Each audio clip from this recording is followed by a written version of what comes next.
माँ दुर्गा की 3 कथाएं। प्रथम कथा।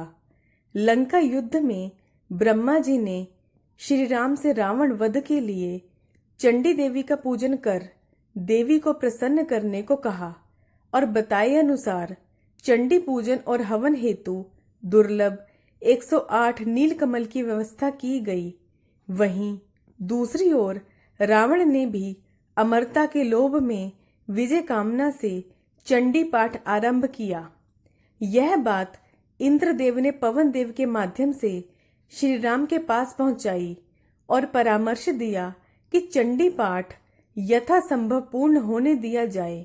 इधर हवन सामग्री में पूजा स्थल से एक नीलकमल रावण की मायावी शक्ति से गायब हो गया और राम का संकल्प टूटता सा नजर आने लगा। वह इस बात का था कि देवी मां रुष्ट न हो जाए। दुर्लभ नीलकमल की व्यवस्था तत्काल असंभव थी। तब भगवान राम को सहज ही स्मरण हुआ कि मुझे लोग कमल नयन नव कांच लोचन कहते हैं, तो क्यों ना संकल्प पूर्ण हेतु एक नेत्र अर्पित कर दिया जाए। और प्रभु राम जैसे ही तुणीर से एक बाण निकालकर अपना नेत्र निकालने के लिए तैयार हुए, तब देवी ने प्रकट हो हाथ पकड़कर कहा कि राम मैं प्रसन्न हूं और विजय श्री का आशीर्वाद दिया। दूसरी कथा। एक बार रावण के चंडी पाठ में यज्ञ कर रहे ब्राह्मणों की सेवा में ब्राह्मण बाल का रूप धरकर हनुमान जी सेवा में जुट गए। निस्वार्थ सेवा देखकर ब्राह्मणों ने हनुमान जी से वर मांगने को कहा। इस पर हनुमान जी ने विनम्रता पूर्वक कहा कि प्रभु आप प्रसन्न हैं तो जो मंत्र यह कह रहे हैं उसका एक अक्षर मेरे कहने से बदल दीजिए। ब्राह्मण इस रहस्य को समझ न सके तथा अस्तु कह दिया। मंत्र में जय देवी भूत हरिणी में ह के स्थान पर क उच्चारित करें, यही मेरी इच्छा है। भूत हरिणी यानी कि प्राणियों को पीड़ा हरने वाली, और करनी का अर्थ हो गया प्राणियों को पीड़ित करने वाली, जिससे देवी रुष्ट हो गई और रावण का सर्वनाश करवा दिया।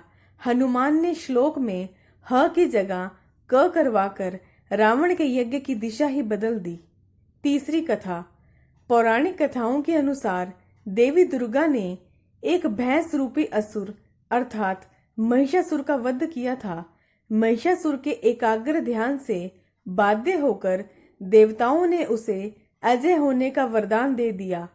उसको वरदान देने के बाद देवताओं को चिंता हुई कि अब वह शक्ति का गलत प्रयोग करेगा और अप्रत्याशित प्रतिफल स्वरूप महिषासुर ने नरक का विस्तार स्वर्ग के द्वार तक कर दिया।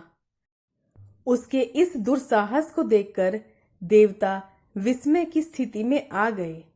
महिषासुर ने सूर्य, इंद्र, अग्नि, वायु, चंद्रमा, वरुण और अन्य सभी देवताओं के अधिकार छीन लिए।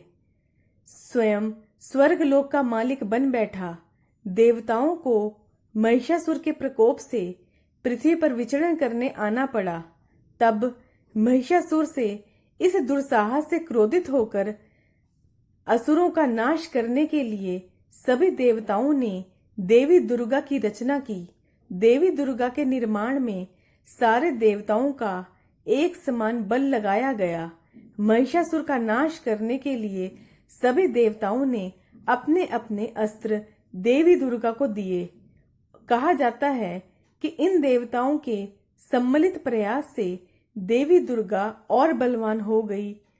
इन 9 दिनों में देवी महिषासुर संग्राम हुआ, अतः वह महिषासुर मर्दिनी कहलाई। दोस्तों, अगर आपको मेरी वीडियो पसंद आती है तो प्लीज मेरे चैनल को सब्सक्राइब करना ना भूलें। वीडियो को लाइक करें, शेयर करें। धन्यवाद।